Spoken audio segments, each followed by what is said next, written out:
Hello there, my name is JSM and welcome to a new video. Today, Roller Champions that was yesterday announced to release on PC through Ubisoft Connect and all available consoles except the Switch on May 25th dropped their official patch notes for their Season 0 or Kickoff season as they titled it. In this video I will briefly summarize the available patch notes for you in case you haven't seen them yet. This video will be chaptered and also feature a timeline indicator at the top for each chapter, so feel free to skip around to the parts most interesting to you. The link to the full patch notes is also down in the description below in case you want to read them for yourself. Before we start, one quick reminder that I will be dropping a short channel trailer on Monday the 23rd to tell you a bit about myself and what kind of content you can expect on this channel in the future, so make sure to follow me on socials to not miss anything. Starting off with the design and UI, there have been some changes made regarding the end screen presentation after each match, which now look a lot more welcoming and rewarding, as well as more understandable and unique. There have also been changes made to how rare items will be presented, as well as menus that show you a list of combos and general moves to perform inside the ring. Next up in the game design section, after some feedback from the community, there was a more welcoming and enjoyable onboarding experience created that will help new Roller Champions players with the use of a new and improved tutorial to familiarize themselves with the gameplay controls and rules. There were also welcome rewards implemented to reward players that have finished the tutorial, such as a new challenger game title and the amped up goal effect, which we don't know how it looks yet. Also highlighted is a short explanation of how the weekly quests in Roller Champions called sponsor contracts will work that will allow you to gain more XP for completing certain tasks within online matches. It seems that unlocking new arenas is still tied to the XP progression, so let's hope we won't be stuck in Chichen Itza while never seeing Acapulco again after a certain threshold. There will also be some new quests and we can now work on up to 3 quests at the same time, which is a welcome improvement. Over at gameplay, the gameplay as seen as in the trailers has been smoothed out and looks a lot more fluid. Tackles seem to have gotten a slight nerf by allowing an alternative outcome in certain situations that will cause both players to fall. It's unclear as to what triggers that event, but in case it happens, it's safe to say that both players will be out of the match for a few seconds at least. The uppercut will now be available by the click of one button instead of having to press dodge and jump like in previous test phases, and one of the biggest changes is probably the buff of the automatic pass, which will now act magnetic, making it more accurate while also appearing with an improved and more recognizable UI. From what I've gathered, this seems a bit too strong and too accurate, making me question as to what point the auto pass will now replace the manual pass that was widely seen as the way to go for accurately passing to teammates in the past.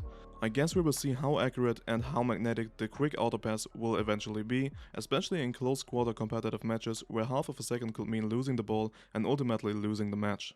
The bounce ball that was available during previous versions has been removed due to not receiving enough usage from both new and experienced players, while the roll ball received a nice little patch to make it easier to use. To roll the ball, the player now doesn't have to angle his aim towards the ground, but rather just needs to press a designated input during the normal charge throw. The alpha dodging animations are also now back, making the dodging a lot more smooth and stylized.